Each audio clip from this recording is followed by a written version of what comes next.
we're going to release tension that's in the hip flexors, in the front of the hips, and strengthen the area in the back of the hips, as well as the abdominals, to help redistribute the effort in the center of the body.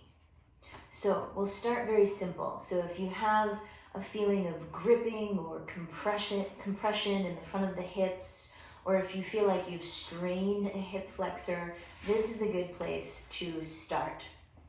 Lying on your back with your heels on a slippery surface. So not a sticky mat, hopefully. You can always put a washcloth underneath the heel if that helps you slide on your surface, or maybe you've got a slippery floor already. Find the center of the body and notice the difference between arching the low back and pressing the low back down. So when you arch the low back, you create some space underneath it, and when you press it down, Pilates calls this imprinting, and yoga calls it a cat spine.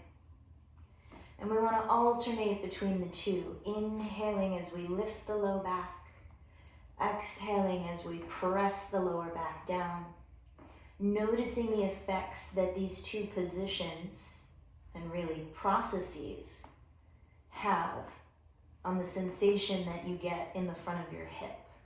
If one of them is obviously better in terms of how your front hip feels, pause there, breathe, explore that. I'm going to suggest that as long as it's not unsafe for you to press your lower back down into the mat, that you try that for this first exercise, the heel slide. So unsafe means if you have a spinal condition like reduced bone density or some other spinal issue that contraindicates flexion of the lumbar spine while you're loading your core muscles, then just keep your low back in neutral for this. Otherwise, imprint, press your low back down into the mat and slide your left heel away from you, only as far as you can go with that imprint, which might not be that far. It's okay. Do this based on how your body feels. Inhale, slide that heel back in, and then try the other side. Exhale, brace the center. Keep your chosen lower back position. Slide that other heel away, only as far as you can go with all of this braced. Inhale, bring it back in. So I'm going to scoot a little bit away from this wall so I have more room. Exhale, imprint the low back.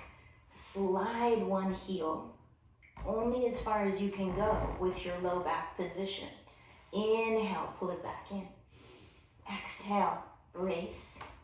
Keep your low back. Slide that other heel away. Keep going with this movement. Let's say 3 more times. It's simple, but it's really important to start with this simple action. Keeping your chosen spinal position as you slide the heel. Notice if there are changes to the neck or the lumbar spine. If that's the case, you're sliding too far. Go slower than I am, if at all possible. Keep your breath slower and your movement slower.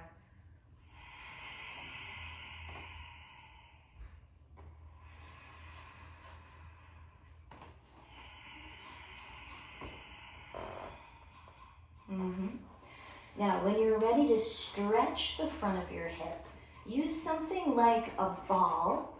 You can also roll up a towel or a couple of towels underneath your sacrum.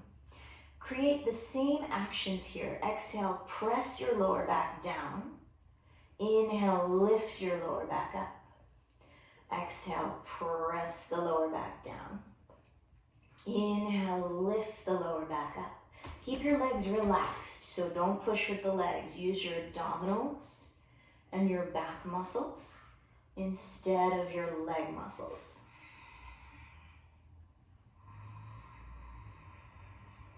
Now, as you exhale, press the lower back down. Again, unless flexion is contraindicated for you, keep that lower back as close to the mat as you can get it, given that you've elevated yourself here on a prop. And again, execute this heel slide as slowly as you can, only as far as you can with that lower back staying where you put it. See if you can find a stretch here now through the front of the hip or the thigh. Slide that leg back in. It takes a strong abdominal engagement to keep the lower back where it is as you slide the heel away.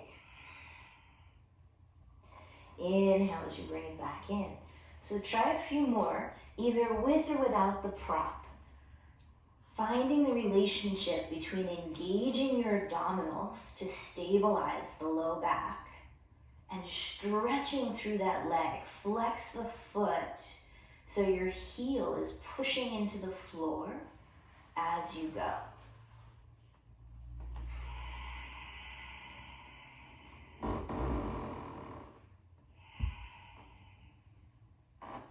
One more time on each side. Focus on stability in the center. As you mobilize the front of the hip, you stretch it out.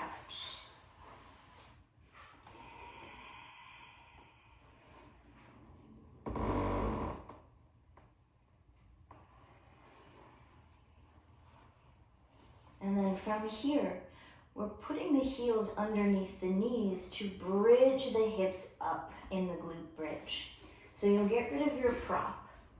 You'll reach your arms alongside your body. You'll use your heels to push down and your glutes to lift up. Doesn't have to be high. In fact, if you push through your heels and really focus on squeezing these glutes, you won't be doing much of a back bend at all. You'll just be engaging those muscles at the back of your hip. Now again, if you're recovering from an injury or feeling a lot of compression or strain in the front of the hip, stay with this variation first. So we're not weighting the hips. We're just using the body weight and gravity and the breath. Exhale, brace the core as you lift the hips. Move slower and breathe slower than I am, if at all possible. So you can continue with this option or hold at the top and see what it's like to begin to march. And I mean that metaphorically, right? So you're going to shift some weight into your right heel and then shift some weight into your left heel.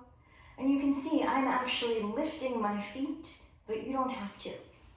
I'm also turning to look at the camera, and you should be looking at the ceiling. So go with your breath, your pace, your amount of movement as you shift the weight from one glute and heel to the other one.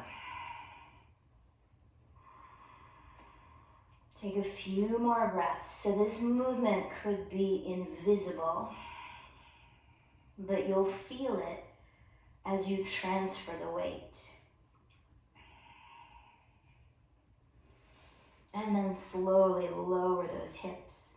Now, if you're feeling a lot in your low back, if those muscles are working a lot, then again, imprint right before you lift up for this next glute bridge. So you're trying to keep abdominals lengthening your low back, even as you lift up into the bridge. You can repeat what we've already done, marching in the bridge, visibly or invisibly, or add the heel slide to the bridge. So you'll lift the hips, keeping the low back nice and long, and then slide one heel away. Take your time, knowing that this may be much more challenging if your glutes are not used to doing this kind of work. So take your time, slide one heel, just a little or a lot, without moving anything else. Now, if you try this and this feels impossible, go back to supporting the hips a little or a lot with a prop. and adding in that heel slide from here. So any of those variations, with or without the prop, trying to maintain the abdominal engagement and the long, imprinted low back. A few more breaths.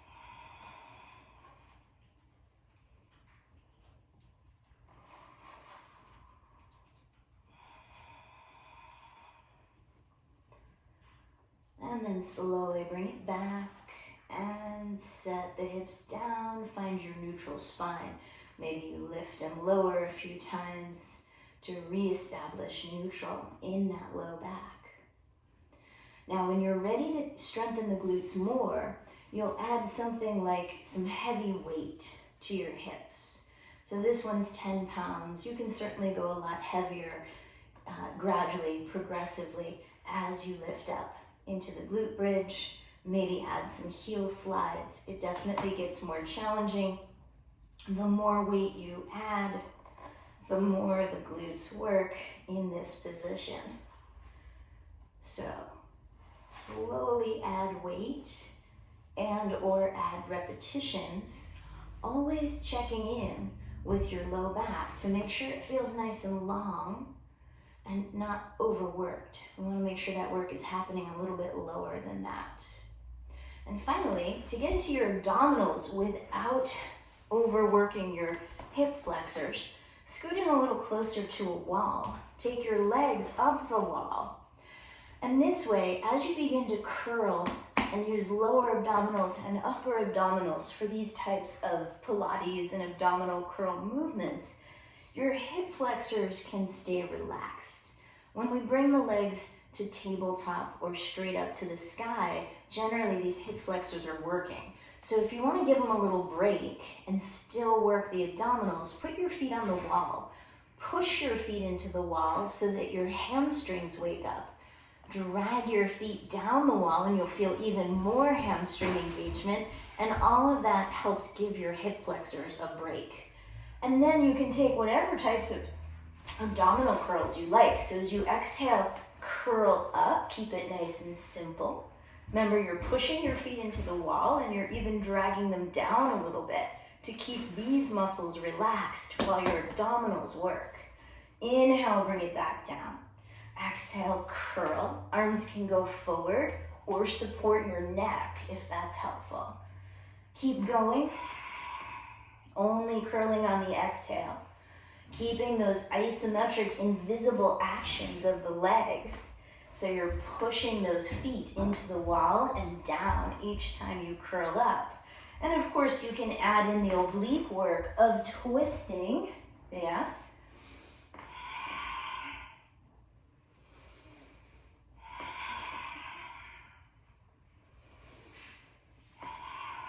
And after a while, as you've strengthened glutes and abdominals and given your hip flexors a little time to relax, you may want to work on rolling all the way up without using hip flexors.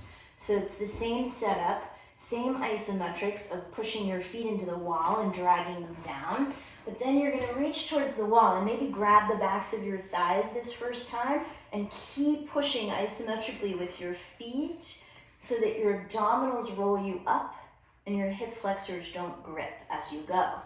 Inhale here. Exhale. Push those feet into the wall as you roll up. And then inhale at the top. Exhale, push those feet into the wall as you roll it down. It's harder with that big rolling movement to keep the hip flexors out of the equation. We probably can't ever completely keep them out of it, but with the feet on the wall, we get to use the abdominals and the hamstrings more and the hip flexors less. So that's something you'll work up to gradually if you've felt a lot of gripping in the hip flexors or if you've injured them. So, lots of options. Have fun.